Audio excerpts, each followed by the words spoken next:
This one's from PFF. One 2025 draft prospect for all 32 teams. So the Browns, they identify the needs as quarterback, offensive tackle, running back, cornerback. Day one or two option, they go with Travis Hunter. If the Browns don't opt to draft a quarterback, number 2 overall selection, they could be a prime spot for Hunter, Heisman Trophy winner. PFF receiving and coverage grades above 90 or 89 rather in 2024. Allowed just 22 receptions in 428 snaps in coverage. Sam, Hunter's an intriguing guy. What do you think of him at 2 overall? Yeah, I mean, I love Hunter as the answer to that question for any team because every single team in the NFL needs either a cornerback or a wide receiver, and Hunter's really good at both of them.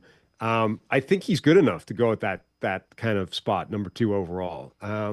Whether or not you want to isolate him to either one of those positions, I think earlier in his career he was better as a cornerback than he was as a wide receiver. I think his feel for zone in particular, his ability to sort of occupy space, but then really break on the ball with incredible speed is special. And I think this season we saw him be a better wide receiver than he was a corner. Really show his dynamism after the catch, his quickness, his ability to play the ball in space. I think he's dynamic at either position, and either one would potentially justify a top 5 draft selection.